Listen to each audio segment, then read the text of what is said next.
Ada sebuah kampung di Pulau Sumatera, tepatnya di Provinsi Sumatera Utara. Kampung itu bernama Silau Laut, bisa ditulis di Google, Silau Laut. Dia disebut laut karena memang di tepi laut, cuman tidaklah seindah Laut Ambon. Lalu kemudian kampung itu dibuka pada tahun 1901, jadi umurnya 120 tahun. Yang membuka kampung itu kebetulan kakek dari ibu saya, namanya Syekh Abdurrahman. Ketika dia pulang dari Makkah belajar, dia dipanggil oleh Sultan Asahan, namanya Tengku Muhammad Adil. Wahai tokoh agama Syekh Abdurrahman, aku beri engkau tanah di tepi laut itu, ambillah untuk bercocok tanam.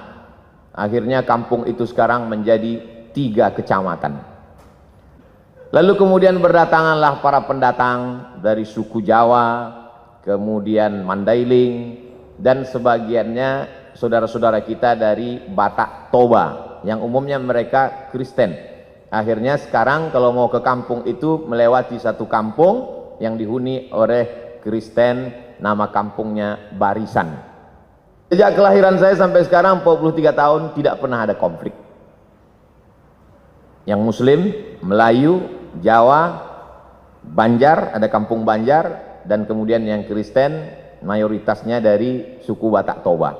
Kami bertetangga, bersahabat, berkawan. Masih ingat terbayang di benak saya Pak Manurung, orang Batak Kristen yang datang ke kampung kami mengambil nira. Kami meminum nira, mereka merubah nira itu menjadi tuak, minum khas mereka. Lalu kemudian kalau orang kami memanen padi, padi itu dibawa ke kilang padi. Kilang padi itu biasanya ada di tempat suku Batak Kristen. Begitulah interaksi sosial kami. Karena memang diajarkan, wala ana abidum ma'abattum, aku tak menyembah Tuhan yang kau sembah, wala antum abiduna ma'abud, kamu pun tidak menyembah yang kami sembah, lakum dinukum waliyadin. Agamamu untukmu, agamaku untukku. Adapun untuk kemanusiaan, sosial, maka kita hidup bertetangga bersama. Saya hanya sampai kelas 2 SD saja di kampung itu. Setelah itu saya pun pindah ke ibu kota kabupaten. Di sana saya masuk SD.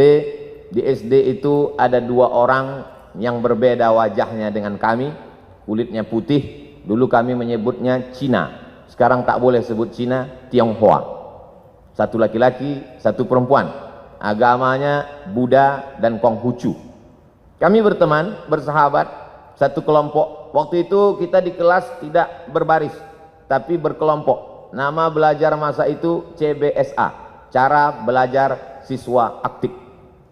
Kami datang berkelompok, kadang-kadang dia ke rumah kami, kadang-kadang kami ke rumah dia. Lalu kemudian beberapa tahun yang lalu saya buat reuni pertemuan SD. Jumpa lagi teman saya yang Tionghoa itu namanya Akyong. Saya lihat Akyong pakai peci. Saya berbisik ke kawan saya, itu si Akyong masuk Islam? Tidak.